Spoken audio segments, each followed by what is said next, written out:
Hello friends, welcome to Boost Up. आज हम लोग पढ़ेंगे जनरल नॉलेज वाले सीरीज में भारतीय संविधान के जितने भी महत्वपूर्ण अनुच्छेद हैं, यानी आर्टिकल्स ऑफ इंडिया जितने भी हैं कॉन्स्टिट्यूशन के हमारे भारतीय संविधान के, उसके बारे में हम लोग थोड़ा सा डिस्कस करेंगे। आज उसके बारे में अध्ययन करेंगे। जो लोग नए हैं चैनल पे, चैनल को सब्सक्राइब कर दें और वीडियो को स्टार्ट करने से पहले वीडियो को लाइक कर दें।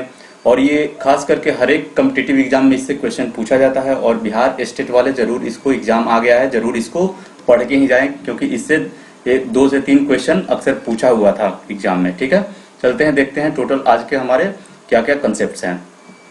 देखिए, भारत के संविधान में वर्तमान समय में 448 अनुच्छेद, 25 भाग और 12 अनुसूचियां हैं। ये सबको पता होगा, जो लोग बिहार स्टेट का एग्जाम दिए थे ये क्वेश्चन पूछा हुआ था। ठीक है, कि वर्तमान में इतने हैं, कितने आर्टिकल्स हैं, 448 आर्टिकल्स, भाग यानी पार्ट है, और शेड्यूल जिसको शेड्यूल बोला जाता है 12 है।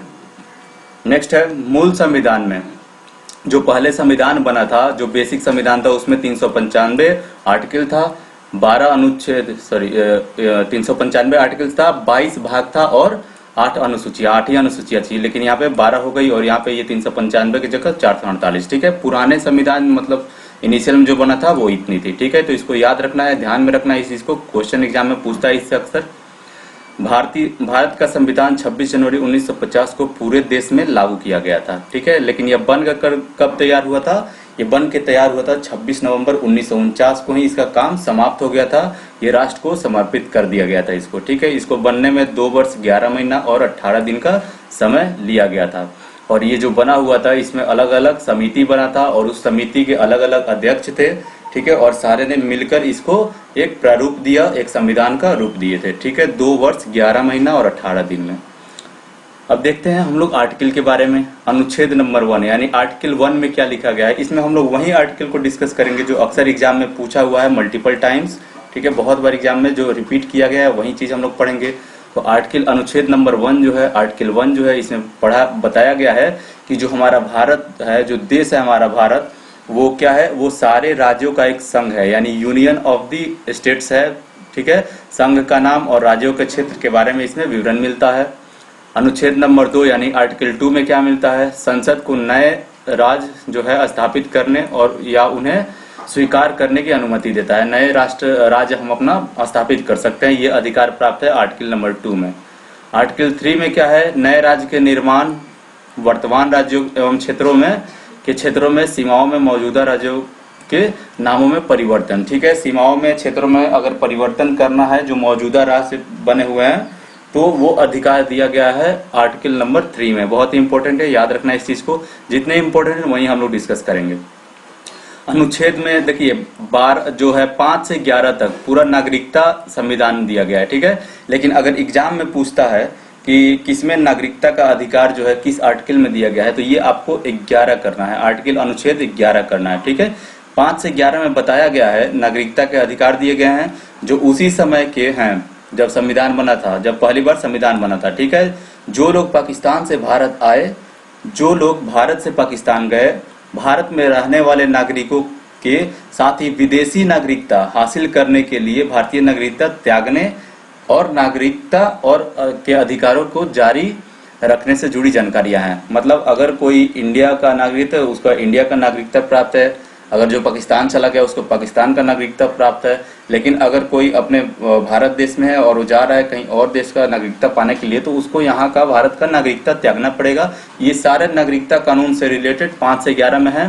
ठीक है, अनुच्छेद 11 जैसे मैंने बताया, अनुच्छेद 11 को नागरिकता के मामलों पर संसद को कानून बनाने का अधिकार प्रदान है। इसीलिए हम लोग नागरिकता से अगर रिलेटेड आएगा कि नागरिकता का जो अधिकार है वो किस अनुच्छेद में है, तो वो हो जाएगा अनुच्छेद नंबर 11 में।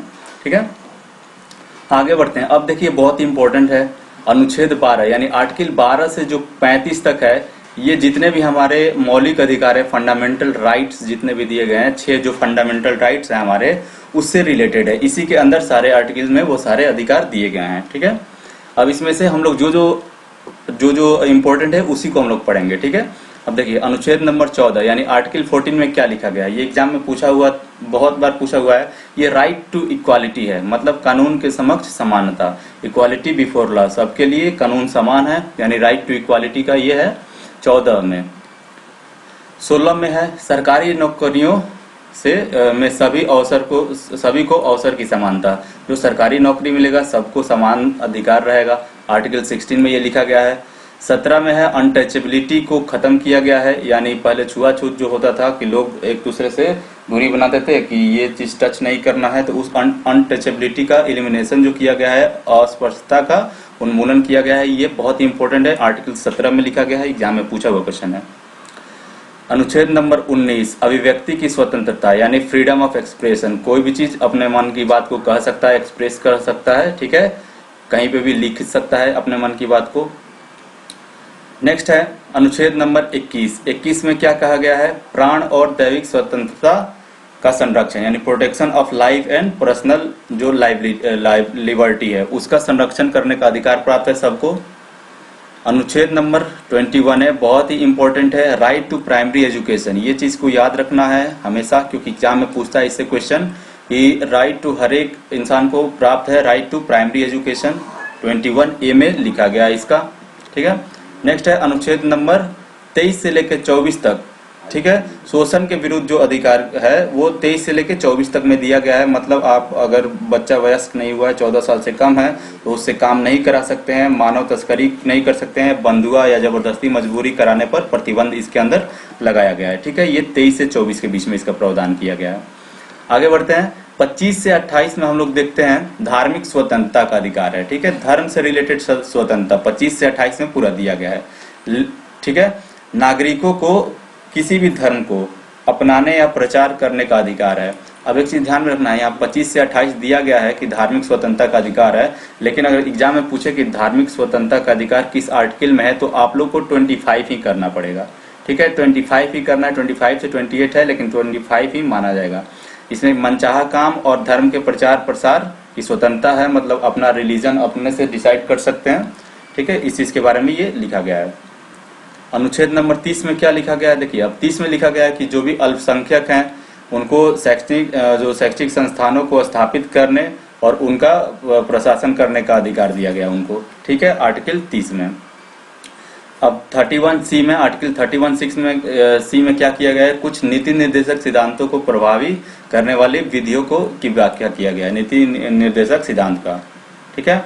32 जो है बहुत ही इंपॉर्टेंट है, जिसको बोला जाता है कि संवैधानिक उपचारों का अधिकार कहलाता है 32 को, ठीक है। इसमें क्या किया जाता है कि जैसे आपको जितने भी राइट्स दिए गए हैं, अगर वो सब राइट्स आपको नहीं प्राप्त हो रहा है, फॉलो नहीं हो रहा है, आप उसका उल्लंघन हो रहा है, तो आप लोग क्या कर सकते हैं, आप लोग अपनी आवाज उठा सकते हैं, ठीक है। अब तो इसमें ये बताया गया है कि आपका जो अधिकार दिया गया है उसको संरक्षित रखा जाएगा, सुरक्षित रखा जाएगा, ठीक है। इसके बारे में बताया गया कि जो भी भारतीय संविधान में संवैधानिक उपचारों का अधिकार कहलाता है। अब देखिए अनुच्छेद नंबर 40 में क्या गया है, ग्राम पंचायतों का गठन किया गया है, ग्राम पंचायत का गठन किया गया है, ये बहुत ही इंपॉर्टेंट है। नेक्स्ट है 46, आर्टिकल 46 में क्या किया गया है, अनुसूचित जातियां, जनजातियां जो भी हैं और अन्य कमजोर वर्ग के शैक्षिक और आर्थिक हितों को बढ़ावा देने के लिए इनका सहयोग किया जाता है, आर्टिकल 46 में है, ये इंपॉर्टेंट है बहुत ज्यादा। यानी शेड्यूल कास्ट हो गए या शेड्यूल ट्राइब्स जो भी होते हैं, SC ST या बैकवर्ड कास्ट हो गए, उनसे रिलेटेड उनको उनकी उन्नति को बढ़ावा देने के लिए ये चीज किया गया है। आगे बढ़ते हैं हम लोग, अनुच्छेद नंबर 51 बहुत ही इंपॉर्टेंट है, अंतर्राष्ट्रीय शांति और सुरक्षा को बढ़ावा देना है ये, ठीक है, अंतर्राष्ट्रीय शांति और सुरक्षा का, आर्टिकल 51 भी बहुत ही VVI है, बहुत ही इंपॉर्टेंट है। 51A में लिखा गया है मौलिक कर्तव्य, जितने भी हमारे मौलिक कर्तव्य हैं, 12 से 35 आर्टिकल तक हम लोग पढ़े थे मौलिक अधिकार के बारे में, लेकिन यहाँ पे जो है 51 में हमारा मौलिक कर्तव्य लिखा गया है, बहुत ही इंपॉर्टेंट है, एग्जाम में अक्सर इससे क्वेश्चन पूछता है। अनुच्छेद नंबर 72 यानी आर्टिकल 72 में क्या है, पावर ऑफ द प्रेसिडेंट है, यानी राष्ट्रपति का जो शक्ति है, जो पावर है, उसके बारे में बताया गया है। जैसे वो किसी को क्षमा कर सकते हैं या सजा का निलंबन, सजा जिसको हो चुका है चाहे तो वो सजा को हटा भी सकते हैं, या कुछ मामले में सजा को कम करने आदि का प्रावधान किया गया है। वो चाहे तो क्या कर सकते हैं, किसी को क्षमा भी कर सकते हैं, किसी का सजा भी कम कर सकते हैं, ठीक है, या सजा को हटा भी सकते हैं, ये उनके पास अधिकार प्राप्त है। यानी अगर पावर ऑफ प्रेसिडेंट का बात हो तो वो आर्टिकल 72 में होगा, ठीक है। आर्टिकल 76 यानी 76 में क्या लिखा गया है, भारत के महान्यायवादी के बारे में लिखा गया है। आर्टिकल 112 ये भी बहुत इंपॉर्टेंट है। जितने भी इंपॉर्टेंट है एग्जाम में क्वेश्चन बनता है वही मैंने लिया है।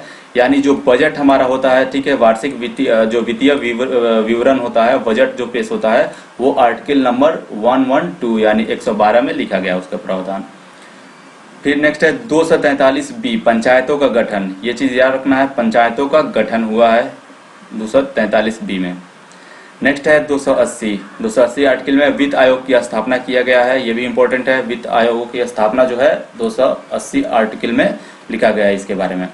आगे बढ़ते हैं, अनुच्छेद नंबर 300A बहुत ही इंपॉर्टेंट है। विधि के प्राधिकार के बिना व्यक्तियों को संपत्ति से वंचित न किया जाना, यानी संपत्ति का जो अधिकार है, ठीक है, जो संपत्ति का अधिकार है, ये जो संपत्ति का अधिकार है ये 300A में लिखा गया है ये आर्टिकल में, और ये बहुत इंपॉर्टेंट है, ये एग्जाम में पूछा हुआ क्वेश्चन है। नेक्स्ट है 315 आर्टिकल 315 में क्या लिखा गया है, राज्य एवं संघ के लिए लोक सेवा आयोग की जो स्थापना किया गया है उसके बारे में प्रावधान किया गया है आर्टिकल 315 में। नेक्स्ट है अनुच्छेद नंबर 352 बहुत ही इंपॉर्टेंट है, एग्जाम में इससे क्वेश्चन पूछा हुआ है। क्वेश्चन आपातकालीन जो होता है, ठीक है, आपातकालीन के घोषणा या राष्ट्रीय आपात 352 याद रखना है इसको सबको, ठीक है। 352 आर्टिकल में आपातकालीन और लगाते कौन है, वो राष्ट्रपति के द्वारा लगाया जाता है। आगे अनुच्छेद नंबर 356 राष्ट्रपति शासन जो लग जाता है, ठीक है, राष्ट्रपति शासन याद रखना है इस चीज को। 52 में आपातकालीन, 356 में राष्ट्रपति शासन लग जाता है। 368 अनुच्छेद नंबर 368 में जो है संविधान को संशोधित करने की सांसद की शक्ति और इसकी प्रक्रिया, यानी जितना भी अमेंडमेंट हो सकता है, बहुत इंपॉर्टेंट क्वेश्चन है, संविधान में जो संशोधन किया जाता है उस संशोधन के बारे में विवरण किया गया है अनुच्छेद नंबर 368 यानी 368 में। इसको बहुत ही अच्छा ये है, इसको याद रखना हमेशा।